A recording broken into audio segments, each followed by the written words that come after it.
Assalamualaikum warahmatullahi wabarakatuh. Alhamdulillahirrabbilalamin. Wabihi nasta'in wa ala umuri dunya wa din wa ala washabihi ajmain amma ba'd. Baik, Alhamdulillah kembali lagi bersama channel Happy 89. Kali ini saya ingin sekali berbagi mengenai istilah penyakit ya. Di channel ini izinkan saya untuk sekedar berbagi mengenai istilah penyakit, bahwa di dalam tubuh manusia itu banyak sekali sebab akibat yang menjadikan tubuh kita ini secara fisik sakit ya. Mungkin kalau di dunia kedokteran itu berbeda lagi ya bahasanya. Yang sering kita dengar itu mungkin akibat dari pola makan, lalu kurangnya olahraga, atau dan lain-lain sebagainya. Di sini saya coba ingin di luar daripada sekian persen, barangkali ya 90%, bahwa tubuh kita itu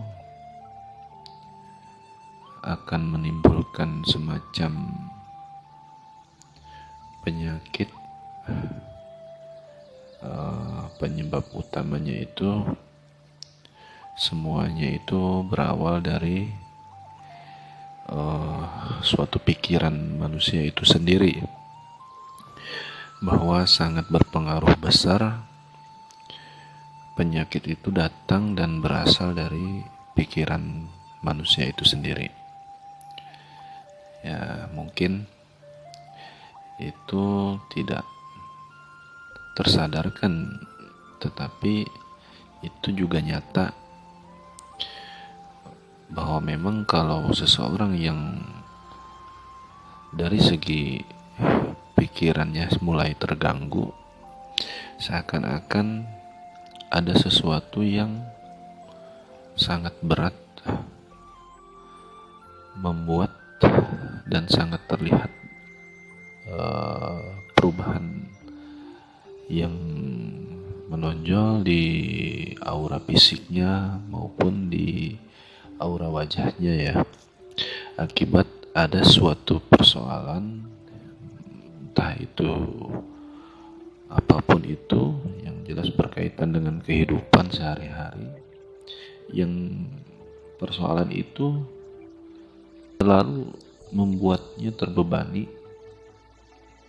dan sangat membuat keadaannya tertekan ya. Sehingga dari sinilah cikal bakal asal usulnya penyakit mulai berdatangan akibat daripada pikiran-pikiran yang mengganggu ya. Yang artinya mungkin pikiran itu apakah masalah kecil ataupun masalah sedang-sedang saja atau masalah besar. Besar kecilnya itu tergantung daripada kita menyikapinya. Ada yang hanya sekedar tersinggung, mungkin orang yang menyinggung dirinya itu ya sama sekali tidak ada maksud serius ya, mungkin sekedar bercanda, tetapi karena kita terlalu sensitif dari segi pikiran yang mengarah ke negatif, sehingga seolah-olah hal kecil saja pun yang mungkin itu bercanda menjadi suatu yang serius dan mengakibatkan pemikiran yang tidak positif ya. Sehingga dari sinilah ada suatu reaksi-reaksi akibat dari sebab-sebab kecil tadi yang membuat terganggunya kesehatan kita terhadap fisik kita yang hanya sekedar masalahnya yaitu berawal dari pikiran-pikirannya. Sehingga saya simpulkan di bagian keterangan ini bahwa penyakit itu ya 90% berasal dari pikiran. Ya. Berarti ada sebagian persen lagi, yaitu sekitar 10%-nya itu berasal dari mana ya. Artinya yang mendominasi ternyata itu 90% berasal dari pikiran kita yang mungkin tadi yang sudah saya ceritakan, yaitu terlalu hanyut dalam pikiran-pikiran yang mengarah ke negatif sehingga menjadikan sebuah beban yang besar ya bagi kehidupan, seolah-olah itu tuh sangat beban sekali dan sangat membuat kita tertekan ya, ataupun berakibat galau kalau orang bilangnya. Lalu sisanya dari 90% itu adalah dari mana sebabnya, yaitu asalnya penyakit itu ya. Di sini mungkin kita kaitkan dengan persoalan yang berkaitan dengan pola ya, yaitu pola kehidupan, yaitu dari pola makan ya. Memang 10%-nya dari 90% itu adalah dari pola makan. Di sini yang saya jelaskan. Pola makan ini dari zaman ke zaman, dari tahun ke tahun mengalami suatu perubahan-perubahan yang drastis ya. Sebab kita tahu sendiri bahwa zaman dulu orang tua kita atau nenek moyang kita masih belum terkontaminasi zat-zat yang membahayakan. Jadi artinya orang dulu itu masih menjaga pola makan yang masih alami sifatnya. Tetapi untuk sekarang ini sangat riskan orang-orang zaman sekarang ini ya, sangat riskan terkontaminasi dengan zat-zat kimia barangkali yang sangat berbahaya, perlahan tapi pasti yang akan mengganggu kesehatan. Coba ingat atau lihat orang gila ya. Ya, kenapa kita harus lihat orang gila yang sering kita lihat di pinggir jalan? Bahwa kita bandingkan antara penyakit itu berbanding dominan 90% akibat dari pikiran dan 10%-nya hanya dari pola makan. Ya, kita lihat orang gila, makan apapun ya, fisiknya terlihat ya oleh kita selalu segar atau sehat. Ya, walaupun kotor ya. Dalam tanda kutip kotor ya. Karena pikirannya kalau kita lihat bahwa orang gila itu namanya orang gila ya, mungkin tidak ada, sangat jauh beda dengan kita yang mungkin lebih baik ya, lebih normal daripada orang gila itu. Pikirannya itu kenapa selalu happy ya. Intinya nggak punya beban pikiran ya.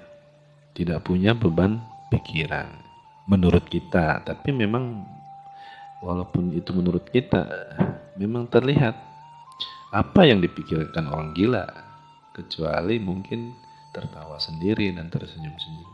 Di sini saya bukan mengarahkan kita untuk menjadi orang gila ya, tapi kita ambil belajar atau sesuatu bahwa orang gila itu pun tetap makhluk ya, makhluk ciptaan yang sempurna. Artinya hanya saja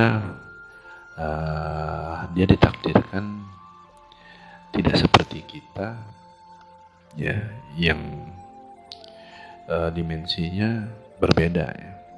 Dia hanya menikmati hidupnya itu tanpa bersosialisasi seperti kita yang banyak sekali aktivitas ya yang harus dipikirkan. Sehingga orang gila ini intinya ya tidak banyak beban pikiran, tidak banyak beban pikiran, dan selalu happy.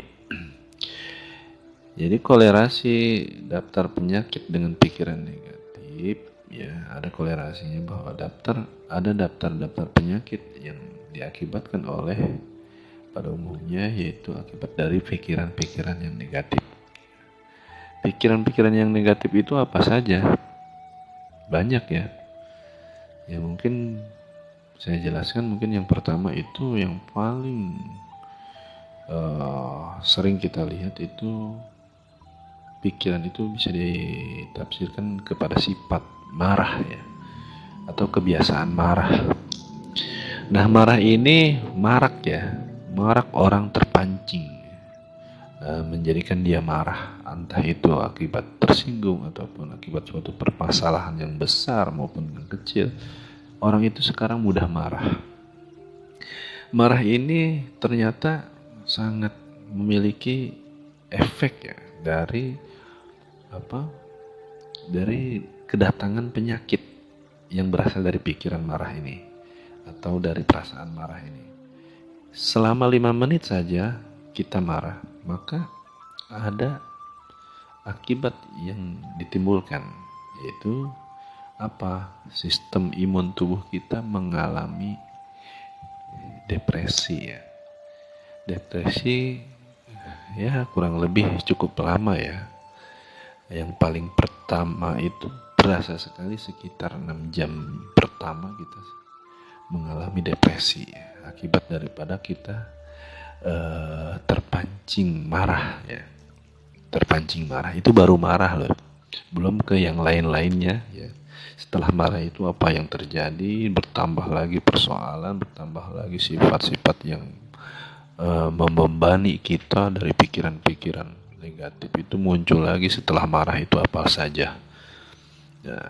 Oke, yang pertama itu marah ya, dan selanjutnya kita itu ya tadi marah, yang selanjutnya kita itu terbiasa setelah marah ataupun setelah berselisih, hati kita itu dirasuki oleh dendam ya.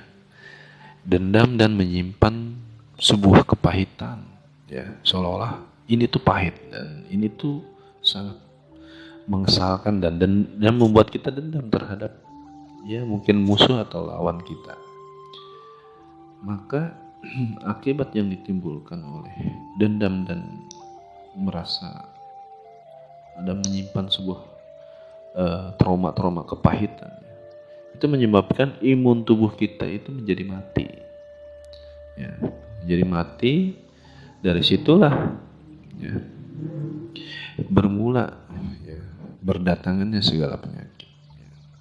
Seperti apa saja mungkin dari segi medis ya, akibat dendam dan marah tadi mungkin ya, setelah marah itu dendam, dari situlah bermula segala penyakit seperti stres ya, dan selanjutnya kolesterol, hipertensi ya, serangan jantung, rematik ya, stroke. Nah sungguh suatu penyakit yang cukup mahal. Maka dari itu penyakit ini kalau memang terjadi, maka ini memerlukan perawatan biaya yang secara ekonomi mahal sekali ya.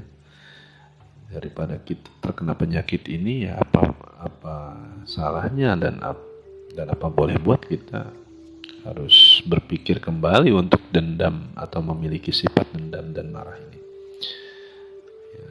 Dari stroke ini ngeri sekali ya, dan itu sangat banyak sekali orang-orang yang dari usia menengah ke atas ya, ataupun sudah kepala 4 ke atas itu banyak juga yang terkena stroke ya, stres, hipertensi, dan itu semuanya serangan jantung dan stroke, stres, kolesterol itu ya satu paket lah di situ ya. Itu akibat stroke itu apa? Penyumbatan pembuluh darah yang ada di bagian otak, sehingga urat-urat kita itu terhambat dan kaku untuk bergerak, sehingga mati rasa ya. Mungkin kebanyakan yang tidak bisa berjalan dan tidak bisa bergerak, bahkan tidak bisa bicara. Itu akibat yang ditimbulkan oleh penyakit stroke. Baik, apalagi setelah marah dan dendam tadi, maka yaitu selanjutnya jangan sampai kita membiarkan diri kita itu stres ya. Nah, itu juga termasuk kategori yang membebani, yang berasal dari pikiran-pikiran stres. Dari stres inilah ya kita bisa lihat ya ada kaitannya dengan pola makan yang tidak teratur kembali ya dari akibat gangguan stres ya, sehingga akan mengalami tidak enak makan ya, kebanyakan akibat dari pusing dan stres tadi. Sehingga ketika kita sudah mulai tidak teratur nafsu makan dan nafsu makan juga berkurang, maka akibatnya adalah berhubungan dengan gangguan pencernaan. Dari gangguan pencernaan inilah sumber tenaga yang ada di sekitar wilayah lambung kita ya. Bahkan itu adalah sumbernya energi ke seluruh tubuh. Ketika orang tidak makan, maka tubuhnya lemas. Ketika sudah mulai makan, maka bertambahlah energi-energi untuk bisa tubuh kita beraktivitas. Baik, setelah tadi stres, maka selanjutnya kita selalu terbiasa mudah khawatir ya. Nah, ini yang selanjutnya adalah khawatir. Dari khawatir, was-was, dan tidak tenang, banyak sekali hal-hal yang kita takuti padahal itu belum terjadi ya, sehingga terbawa tidak enak tidur ya, karena terlalu khawatir berlebihan, maka kita akan mudah mendatangkan ya penyakit ya. Biasanya gelisah akibat nyeri punggung ya. Di sini khawatir itu lebih kepada kaitannya dengan nyeri punggung. Nah, ya, nyeri punggung ini jangan dianggap sepele juga, karena memang urat-urat saraf itu semuanya ya pastinya naik turun ke atas itu kaitannya hubungannya melalui tulang punggung ya, sehingga ada di area punggung kita yang nyeri, dan itu pasti sangat terganggu sekali untuk beraktivitas ketika area punggung ini terasa nyeri. Dari mulai kita melakukan kegiatan apapun, entah itu berjalan dan entah itu melakukan pekerjaan ringan maupun berat, itu ketika nyeri punggung itu akan terasa terganggu sekali kita dalam beraktivitas. Kalau itu semua sudah terganggu ya, itu akan segalanya semuanya terganggu ya. Kegiatan kita akan merasa tidak nyaman dilakukan gitu, karena ada sesuatu yang mengganggu berupa nyeri di area punggung. Nah, itu akibat dari pikiran-pikiran atau perasaan khawatir yang terlalu berlebihan. Baik, selanjutnya kita mudah tersinggung ya. Nah, ini banyak sekali ya, apalagi itu tidak pandang usia tua maupun muda, apalagi mungkin jiwa muda ya. Jiwa muda, usia muda itu saya lihat sekarang ini marak orang-orang yang mudah tersinggung. Ya, jangan jauh-jauh, termasuk saya pun bohong kalau tidak mudah tersinggung. Akan tetapi di sini kita coba berusaha dan belajar bahwa kalau kita paham bahwa tersinggung itu tidak ada manfaatnya, pasti kita terus berjuang untuk tidak mudah tersinggung, entah itu permasalahan besar maupun kecil ya. Apa kecenderungan yang diakibatkan mudah tersinggung dari segi penyakit, yaitu insomnia ya, insomnia yang artinya itu susah tidur. Nah, ini juga hal yang sama. Segala permasalahan pasti mengakibatkan kalau kita terlalu mendalam dan terhanyut dalam masalah itu, maka semuanya akan mengganggu aktivitas apapun, termasuk susah tidur tadi. Kalau kita sering terlalu susah tidur, maka mungkin terbayang sama kita bahwa apa yang akan terjadi setelah kita hampir tiap malam susah tidur. Ketika orang itu besoknya akan beraktivitas, mungkin kerja maupun tugas apa. Kalau tidurnya sehari-harinya saja sudah terganggu, maka semuanya pasti secara tidak langsung atau otomatis pun itu akan terganggu aktivitas untuk besok harinya. Nah, maka dari itu hindarilah mudah tersinggung, karena memang hanya tersinggung saja pun sudah bisa mengganggu aktivitas apapun itu ya. Mudah-mudahan kita tidak menjadi orang yang terlalu mudah tersinggung. Jadi kita pikirkan secara positif saja bahwa biarkan saja yang menyinggung kita, apalagi kita berpikirnya positif bahwa jangan kita yang menjadikan sebuah korban akibat dia yang menyinggung kita, tetapi justru kita harus kasihan bahwa orang yang menyinggung kita itu ternyata kondisinya sangat memprihatinkan gitu. Yang orang-orang yang sering menyinggung itu ternyata pikirannya itu justru yang terganggu ya. Jadi jangan sangka hanya yang disinggung saja yang terganggu, yang menyinggung pun sama persis halnya ya, ada kaitannya dengan dendam ya. Artinya si orang yang menyinggung tadi ya mungkin berangkat dari dendam, atau mungkin di bawahnya atau mungkin di atas dendam tadi ya. Jadi kita balikan keadaannya bahwa jangan kita yang menjadi korban si penyinggung, tetapi justru kita yang justru prihatin terhadap yang menyinggung. Kasihan bahwa dia tuh masih terkena penyakit pikiran tadi ya. Jadi kita jangan sampai terpancing lah kalau hanya kita sedikit disinggung. Takutnya dia itu bukan serius tapi malah bercanda ya. Namanya bercanda ada yang caranya seperti itu ya, kita positif saja. Baik, selanjutnya kita yaitu sering mengalami kebingungan. Nah, ini sering sekali orang itu bingung ya, dan lebih banyak orang bilang itu galau, seperti bingung ya. Maka kita akan kedatangan penyakit ya, yaitu gangguan tulang belakang bagian bawah ya. Artinya tulang belakang bagian bawah itu lebih kepada pinggang ya, sehingga ada kemiripan dengan penyakit punggung. Artinya kita itu akan sangat tidak terasa nyaman untuk beraktivitas ya. Jadi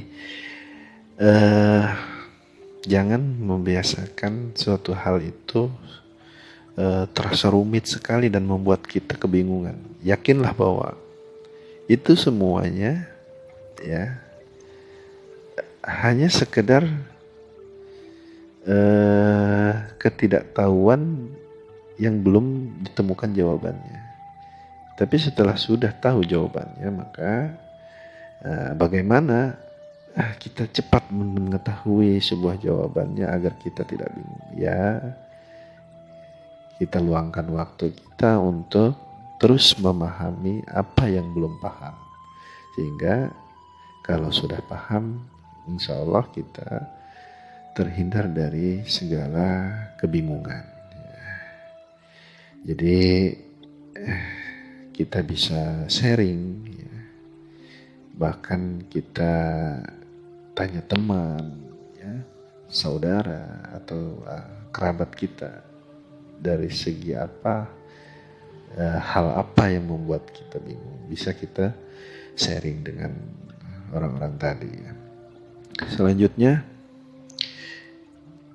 jika kita sering membiarkan diri ini takut yang berlebihan. Nah, di sini ada kaitannya, kemiripannya dengan khawatir, ya. Nah, di sini jelas secara terang, ya, takut, ya, yang berlebihan. Maka penyakit yang ditimbulkannya yaitu ginjal. Nah, hati-hati. Memang semua orang pasti mengalami, dan pasti itu secara manusiawi akan ada rasa takut di dalam dirinya. Tetapi di sini saya ulangi lagi, takut itu bukan berarti tidak ada di dalam diri, tetapi yang tidak diperkenankan yaitu berlebihan. Bahwa yang berlebihannya itulah yang membuat kita hanyut, ya. Kita terlalu mendalam dari ketakutan itu, sehingga pasti akan sangat-sangat mengganggu sekali, ya. Dari waktu ke waktu, dari jam ke jam, menit ke menit, itu sangat mengganggu akibat rasa takut yang berlebihan ini, ya. Dan ginjal pun ini suatu penyakit yang mahal harganya, ya. Apalagi sudah ekonomi saat ini sulit, ya. Ginjal kita mengalami gagal fungsi, ya sudah, otomatis kita ke rumah sakit, dan itu butuh biaya yang sangat besar, ya. Yang sedih lagi, kita masih muda, anak masih kecil-kecil, kita terserang penyakit ginjal. Akibatnya, ya, tahu sendirilah kalau ginjal itu untuk kerja berat pun itu sudah tidak diperkenankan oleh medis, ya. Karena kalau sudah kena ginjal, ya sudah tidak bisa beraktivitas secara rutin dan keras. Baik, jadi saya harap jangan takut berlebihan atau secara berlebihan, biasa saja. Takut itu ada, tetapi yang berlebihan yang tidak diperkenankan. Baik, selanjutnya yaitu pikiran selanjutnya adalah negative thinking. Itu apapun yang kita dapatkan, informasi ataupun hal-hal apapun, selalu disikapi dengan negative thinking. Ya, jadi ini adalah sebuah kebiasaan buruk. Ya, banyak orang-orang yang seperti itu. Nah, justru kita tidak boleh terpancing dengan pikiran orang yang seperti itu. Malah kita harusnya arahkan dia ke hal sebaliknya, yaitu positif. Soalnya orang-orang tipikal ini informasi atau sikap yang dia tunjukkan itu tidak membawa manfaat apapun, ya. Tidak membawa manfaat sedikit pun, ya. Jadi kita hindari betul pikiran negatif thinking ini, karena selama kita memiliki pikiran yang selalu negatif thinking terhadap apapun, maka selain tidak ada manfaat apapun terhadap siapapun, ya, kita tidak akan pernah mendapatkan suatu kehidupan yang menguntungkan. Itu kita akan dalam keadaan selalu rugi, ya. Karena kita sikapi kehidupan ini dengan negatif thinking, ya otomatis mau itu orangnya buruk maupun baik, ya disikapi oleh orang yang seperti ini itu selalu buruk ya.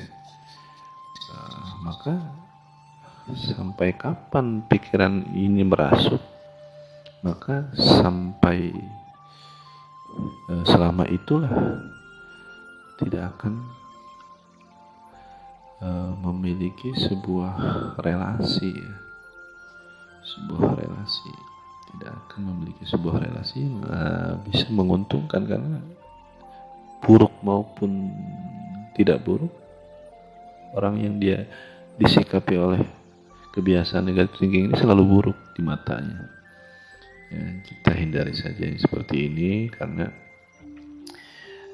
walaupun itu baik, walaupun itu buruk, itu tidak bisa semudah itu memvonis seseorang, karena kurang maupun lebih adalah sebuah kesempurnaan ya. Karena tidak akan ada kata buruk ya, karena tidak akan ada kata baik ya, kalau sebelumnya ada kalimat tidak baik ya. Sebaliknya seperti itu, jadi selalu bergandengan ya, bahwa selalu ada lawan kata ya. Jadi kita baik buruk itu kita sepakat harus dipisahkan, tetapi menurut Allah Subhanahu wa Ta'ala, baik buruk itu adalah suatu kesempurnaan. Jadi kita banyak hikmah di antara kedua itu bagi kita yang berpikir ya. Baik, selanjutnya yaitu sering kita emosi ya, dan cenderung pemarah ya, hampir sama ya. Emosi dan marah itu hampir sama, tetapi ini yang sering cenderung ya, dan terlalu mudah untuk emosi.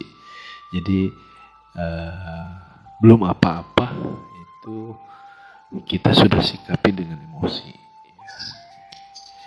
ya.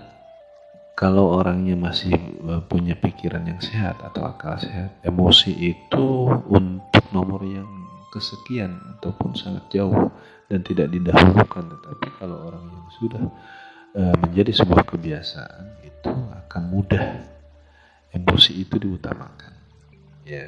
Ada orang-orang yang seperti itu. Maka apa yang diakibatkan oleh sikap ini atau pikiran ini, itu rentan terhadap penyakit hepatitis ya. Ini sering sekali, dan penyakit ini sangat mahal sekali biayanya ya. Bahkan kalau kita sering melakukan emosi di waktu usia dini, maka penyakit itu akan datang dalam hitungan sekian tahun atau sekian puluh tahun sudah akan datang. Kalau kita sering kebiasaan melakukan sikap seperti ini, yaitu mudah emosi dan cenderung pemarah ya. Mudah-mudahan kita terhindar dari sikap-sikap itu ya. Akibatnya itu sangat merugikan sekali untuk diri kita dan keluarga. Dari sisi ekonomi pun, untuk medisnya itu pengobatannya sangat mahal. Selanjutnya, jika kita sering merasa apatis ya. Nah ini sepele ya. Apatis itu apa sih? Yaitu tidak pernah peduli ya. Nah, apalagi terhadap lingkungan ya. Jangankan terhadap lingkungan, terhadap keluarga kecil maupun besar kita apatis ya. Jangankan jauh-jauh terhadap lingkungan maupun keluarga besar maupun kecil, terhadap diri kita pun kita hampir tidak pernah peduli. Dari sisi pola kehidupan sehari-hari, itu makan maupun pola hidup ya, kita hampir dan banyak sekali yang tidak pernah peduli terhadap dirinya sendiri atau kesehatan ya. Apalagi terhadap lingkungan. Nah, di sini juga ada kaitannya ya. Orang yang apatis terhadap lingkungan atau tidak pernah peduli terhadap lingkungan ya, yang dekat maupun yang jauh. Ya, kalau kita tidak bisa yang jauh ya, yang terdekat saja dulu. Kita harus terbiasa peduli atau menjaga kepedulian. Maka potensi yang akan diakibatkan oleh sikap ini yaitu mengalami penurunan kekebalan tubuh. Ya. Mengalami penurunan kekebalan tubuh yang akibatnya berdatangan penyakit-penyakit yang lainnya. Akibat daya tahan tubuh kita, kekebalan tubuh kita mulai tidak mampu untuk menahan sebuah virus-virus yang menyerang tubuh ini, ya. Sehingga selanjutnya adalah ya sakit fisik kita. Ya, jadi jangan sampai kita terbiasa menjadi orang yang apatis. Ya. Kita harus belajar untuk peduli terhadap diri sendiri, keluarga kecil, keluarga besar, dan lingkungan. Ya, mudah-mudahan kita dari pemahaman ini bahwa kita sudah paham apatis itu tidak peduli terhadap apapun itu mengakibatkan kekebalan tubuh kita menjadi menurun, ya, sehingga kesananya yaitu akan mudah sakit, ya, terserang penyakit. Baik. Selanjutnya yaitu menganggap sepele. Ya. Menganggap sepele adalah sebuah persoalan yang sepele, ya, tapi kita anggap sepele. Ya. Apapun itu selalu dianggap sepele. Ya, ya kita mungkin tujuannya adalah untuk supaya tidak terlalu membuat kita menjadi terbebani, tetapi kita juga harus tidak terlalu menganggap sepele. Ya, menganggap sepele semua persoalan sehingga kita abaikan semuanya dan kita menjadi orang yang apatis. Akibatnya kesana-sana juga. Maka akibat yang ditimbulkannya adalah penyakit diabetes secara medis. Nah ini waduh banyak sekali ya, penyakit diabetes ini. Ya, entah itu mungkin secara medis dari pola makan atau keturunan. Ya saya berangkatnya dari pikiran. Ya. Saya merasa bahwa pikiran itu sangat mendominasi untuk terjadinya timbulnya penyakit-penyakit. Sebab itu tadi contohnya, contoh kecil ya, orang gila saja perkasa saja fisiknya, walaupun ya kejiwaannya jauh berbeda ya dengan kita pada umumnya. Baik ya. Jadi kita juga tidak perlu menganggap sepele berlebihan terhadap semua persoalan. Ya, kita harus peduli ya. Kita harus tidak menganggap tidak penting juga. Jadi kita juga harus peduli. Mudah-mudahan kita menjadi orang yang selalu peduli terhadap apapun sehingga menjadi manusia yang rahmatan lil alamin. Dan selanjutnya kita sering merasa kesepian padahal di tempat keramaian. Nah, kita tuh dimanapun berada selalu merasa kesepian. Ya, jadi ini juga mengakibatkan dampak ya. Karena dari perasaan-perasaan. Padahal di lingkungan kita itu ramai. Dan itu tuh kalau kita tidak memiliki penyakit ini, keadaan sepi, kenyataannya sepi pun kita tidak merasa kesepian. Apalagi ini lingkungan kita ramai.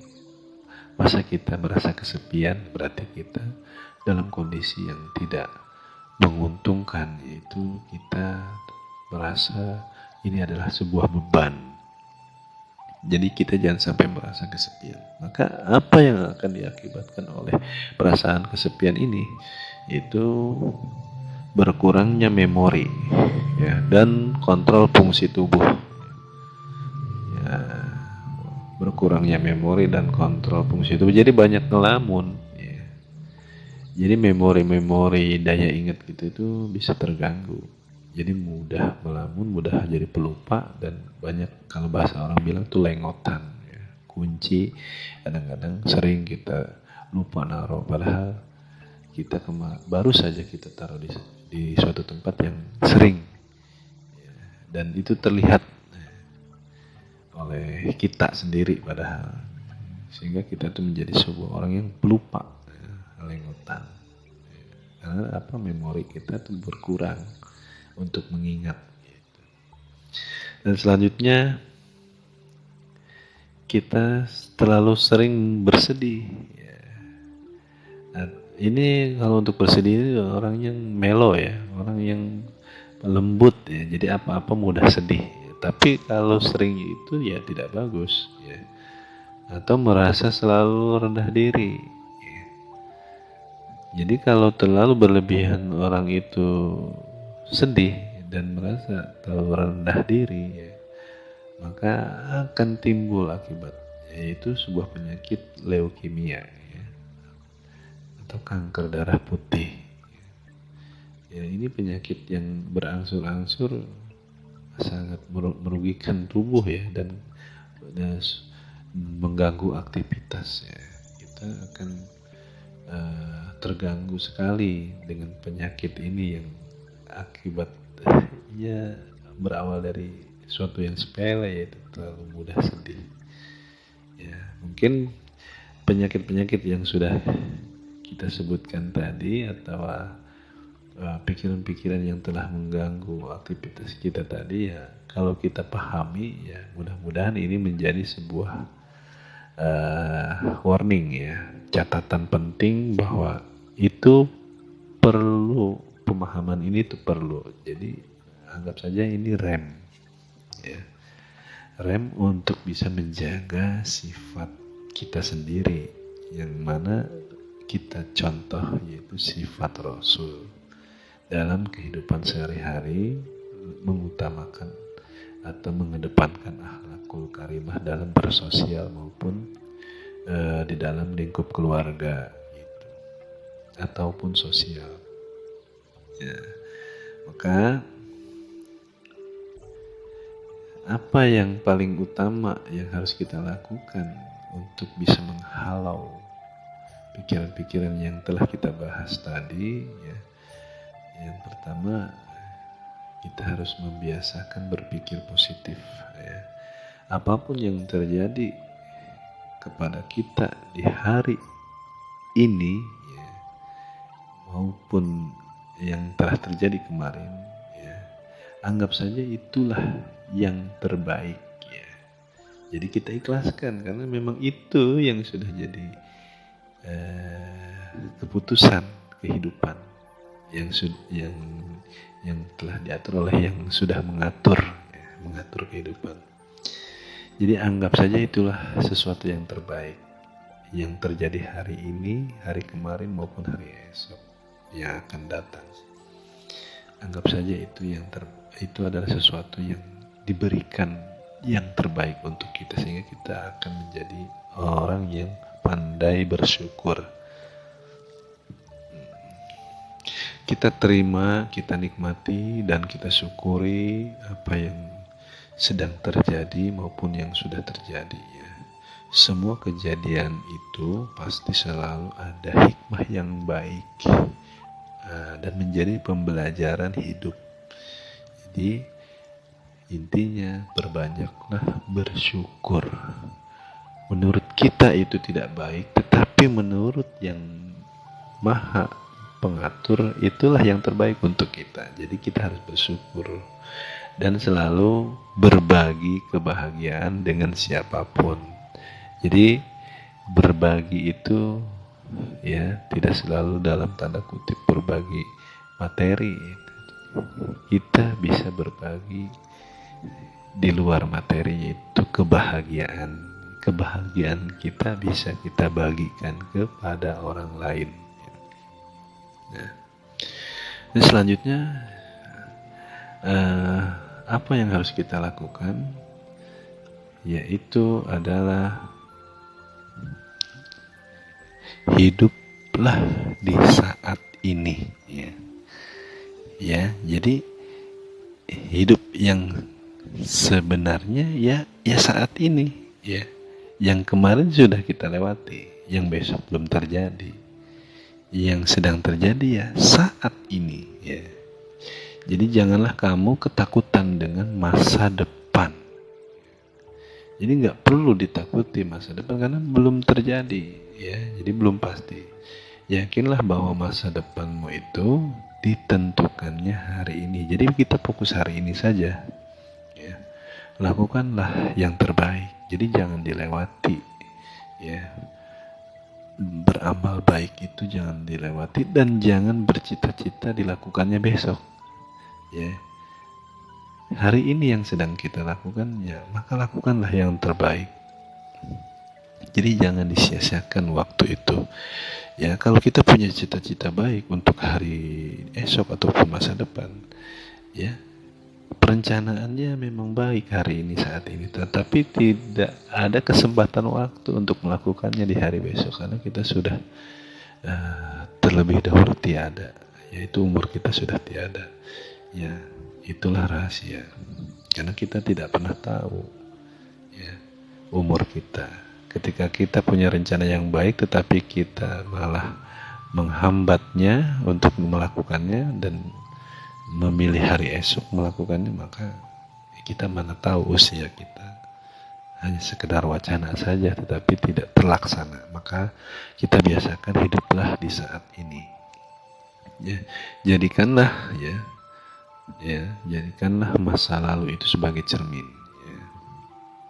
Jadi ada istilah masa lalu biarkanlah berlalu,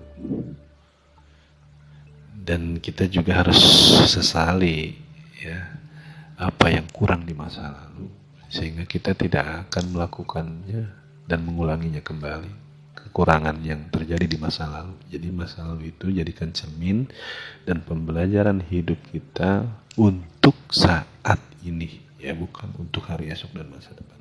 Saat ini kita lakukan. Jadi kalau kita patok saat ini, jadi pasti kita tahu persis ya. Jadi hari ini harus kita lakukan yang terbaik itu, bukan untuk hari besok ya. Intinya adalah hiduplah saat ini dan nikmatilah setiap momen episode kehidupan di hari ini ya. Jadi banyak momen untuk saat ini saja dalam hitungan hari, hitungan jam, banyak sekali momen-momen ketika kita memanfaatkannya untuk kebaikan-kebaikan. Jadi momennya itu sangat banyak dan sangat padat manfaatnya. Lalu yang terakhir, berbuatlah kebaikan. Itu ya sama saja seperti tadi ya, berbuat kebaikan sekarang juga ya. Siapapun kamu dan apapun profesi kita saat ini, berbuatlah kebaikan kepada siapa? Seluruh makhluk ya. Seluruh makhluk ya. Apalagi sesama manusia ya. Itu kita harus lakukan suatu kebaikan-kebaikan ya. Tak usah memikirkan pahala ya. Jadi berbuat kebaikan tidak perlu ada yang kita kejar, yaitu apalagi pahala ya. Kalau pahala bukan urusan kita, yang paling penting kita action atau beramal saja. Pahala tidak perlu dipikirkan, dan termasuk sorga sekalipun ya boleh mengharap ke sana, tapi kalau diingat-ingat dan dihitung-hitung ya tidak perlu juga, karena itu rahasia Allah Subhanahu wa Ta'ala. Dan tak usah dengarkan orang lain. Apa yang tidak usah didengar, yaitu tentang hal-hal negatif ya. Dia mau menyindir kita, dia mau apapun itu terhadap kita ya, ngebahas kepribadian kita, kekurangan kita ya, tidak perlu didengar. Sebetulnya itu adalah beban yang sangat memprihatinkan buat dia ya.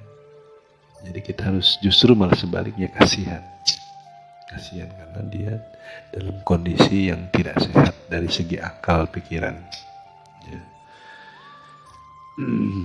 Sekalipun perbuatan kita baik, lalu kita disikapi oleh kebalikannya dari orang Jadi kita tidak diterima kebaikan kita, bahkan kita dicemooh, itu tidak perlu dihiraukan dan tidak perlu jadi beban. Justru malah sebaliknya, orang itu yang malah menjadi terbebani akibat sikap kita yang tidak terlalu menganggap hal-hal negatif tadi. Lakukan saja kebaikan setiap hari ya, dan lakukanlah sekarang juga ya. Ingatlah ya, hati-hatilah dengan pikiran negatif ya. Negatif kita, hati-hati karena pikiran negatif bisa mengundang penyakit ya, hadir selalu di dalam kehidupan kita sehari ini dan ke depan ya. Baik, mudah-mudahan apa yang sudah saya sampaikan tadi ya, mudah-mudahan ada banyak sekali manfaat dan pemahaman-pemahaman yang bisa dimengerti dan diterima oleh hati. Dan mohon maaf apabila dari keterangan-keterangannya barangkali tidak berkenan ya, mohon dimaklumi. Saya hanya sekedar ingin berbagi saja. Kalau bermanfaat ya syukur alhamdulillah, kalaupun tidak bermanfaat ya tidak perlu untuk tidak perlu untuk didengar ya cukup, tidak perlu untuk diamalkan, walaupun dipaksakan itu tidak baik ya. Cukup sekian baik dari saya, dan nanti akan kembali di keterangan berikutnya. Mudah-mudahan bisa bermanfaat lagi, dan sampai jumpa. Wassalamualaikum warahmatullahi wabarakatuh.